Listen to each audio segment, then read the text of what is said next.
केला बेचने वाली चुड़ैल। एक बार की बात है, जादूपुर नाम के एक गांव में करतब दिखाती एक औरत एक रेड्डी के लिए गांव में आती है।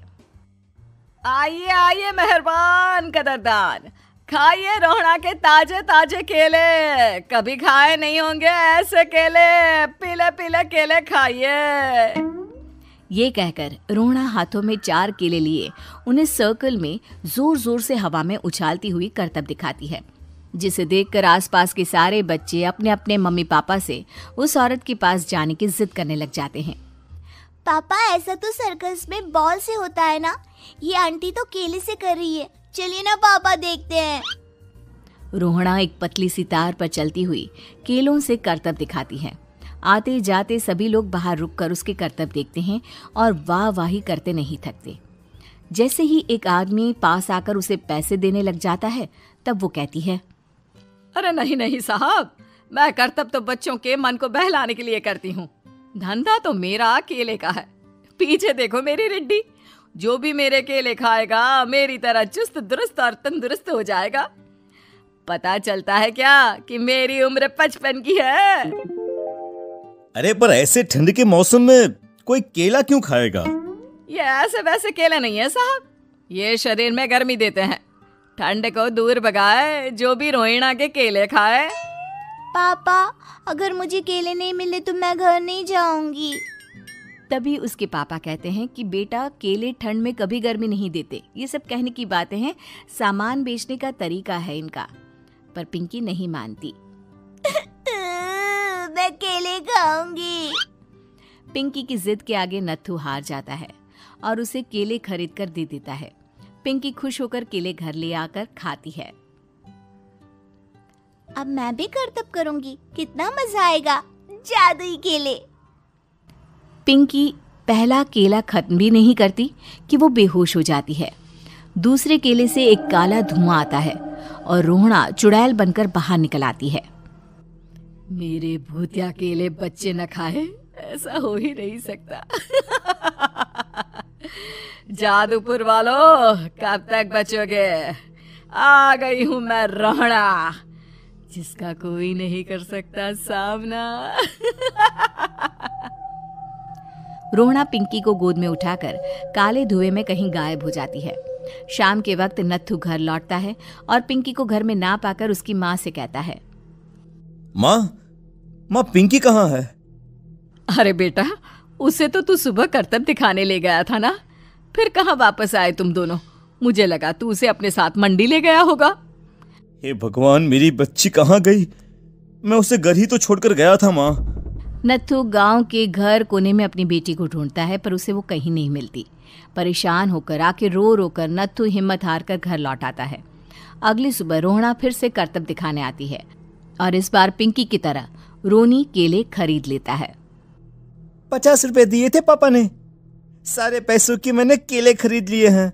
अब मैं भी आंटी की तरह ही करतबबाज बन जाऊंगा। यही सोचते हुए रोनी केले खाता है और पहला अकेला केला आधा खत्म भी नहीं करता कि चुड़ैल उसके सामने आ जाती है। मेरे साथ चलने का समय आ गया है रोनी। ये तो बस शुरुआत है। अब इस गांव के सारे बच्चे धीरे धीरे मेरे कब्जे में होंगे, एक बच्चा भी नहीं बचेगा।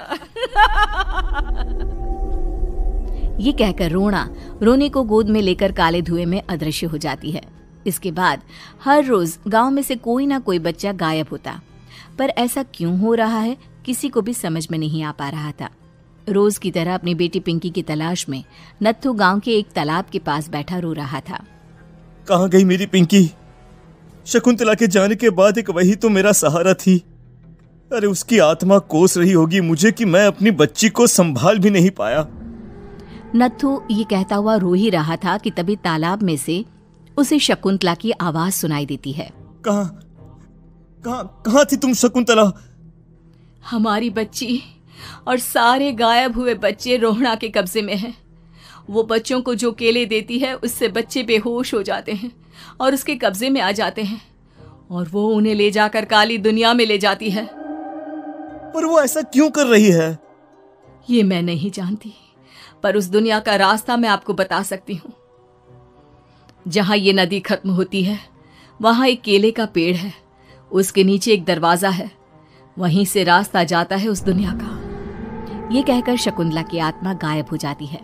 गांव के सभी लोग झुंड बनाकर उसी रास्ते से काली दुनिया में चले जाते हैं और वहां देखते हैं कि सारे बच्चे वहां काम कर रहे थे। पापा मुझे ले चलो यहाँ से। पापा पापा। सभी बच्चे अपने मम्मी पापा से लिपट जाते हैं। तो तुम लोग यहाँ तक आ गए? क्यों हमारे बच्चों को पकड़ लिया तूने? तुझे शिकार ही बनाना है तो ले, हम सब आ गए हैं, हमें खा ले।